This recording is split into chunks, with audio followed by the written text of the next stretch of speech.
Hello everybody, True here, bringing you a very quick video, a bit of a light-hearted one, but with a little bit of a serious tone to it. The footage you're seeing is from Dean Takayashi's playthrough of Cuphead at the Gamescom conference, which happened very recently. Now, I don't know who Dean Takayashi is until this video came to light, but apparently he works for GamesBeat, and he's a 25-year veteran being a journalist, and he's got 18 years working in the games industry. Now, I think after 18 years, I think I'd have picked up how to do some very basic platforming. As you can see from the footage on the screen at the moment, he is struggling to get over a very high barrier there, which you simply have to jump on the lower barrier, do an air dash do a jump and an air dash onto the higher platform, and he just doesn't seem to quite grasp the concept, even though it does clearly tell you what you've got to do on the screen there.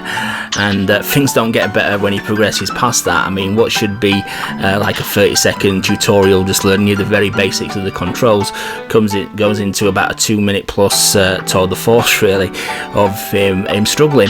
And then things don't get better when he enters the first level proper with enemies, which I mean, I think the first few attempts he bumps into everything. I don't think you could have tried more to hit everything that the game threw at you than he manages to do. But yeah, but it's funny. It's a light-hearted video, this, but if you think about it though, it does beg the question is, in the games industry, it's probably one of the few things that you can do a review of where you actually have to have some skill level involved. If you review a movie, you obviously see the movie from beginning to end. Same with a book. Even if you're, like, for example, an art critic or a restaurant critic, you experience that you can look at the picture, you can have the meal, and when you survive the meal, you can do a critique on it. But gaming is a bit different, really, because there's barriers to how much content you can actually take in and experience based on your individual skill level. And me personally, if I played a game and I royally sucked at it and could only experience a very short portion of the game, I wouldn't do a review on it. Actually, I'd actually decline to do a review because I wouldn't be confident in being able to fairly critique the game.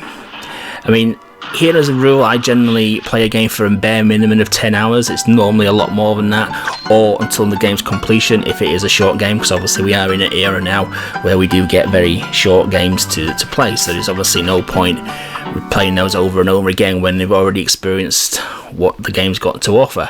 But it does beg the question, really, doesn't it, that if you're a large publication or somebody who's got a little bit of a clout in the industry and will have quite a far reach, then this could have big implications on some companies, some people's livelihoods, if you're actually committing critique based on a very, very limited portion of the game. I mean, obviously he only played it for half an hour, I know he did, but even so, what was being presented on screen there wasn't that hard. It was basic platforming, basic run and gun. It was the very first level of the game, and you could just tell he was completely struggling.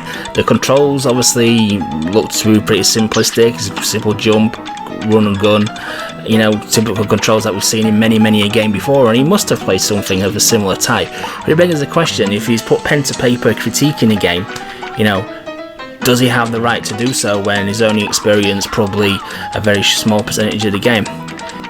So it makes you think, doesn't it? You have to let me know what you think about that, because like I say, it does have wider implications, because people's livelihoods could be at stake. A small indie studio having a bad review like that because you can't progress in the game could result in that company folding, could result in employees being laid off, people being made redundant, people actually going bankrupt, for God's sake. You know what I mean? So it does have wider implications. While it is funny to watch, it does make you think, what do you think? If you do royally suck at a game and can't progress and only experience a very small portion of it, should you commit pen to paper? Should you critique the game? I know I personally wouldn't. And I mean, I only have a very small reach. I've not even got 1,000 subscribers yet. But you know what I mean? The more reach you have, the more responsibility that you should have as well. And like I say, I certainly wouldn't at this stage, with only as little as 700 and odd subscribers. So yeah, what do you think about that? What do you think? You have to let me know. So I'm going to wrap this video up now. Thanks for watching, guys. Thanks for all your continued support. Remember to click the subscribe button at the end of the video, and do hit the bell button as well to notify you when I do upload a new video. And I'll catch you on the next one. Thanks for watching.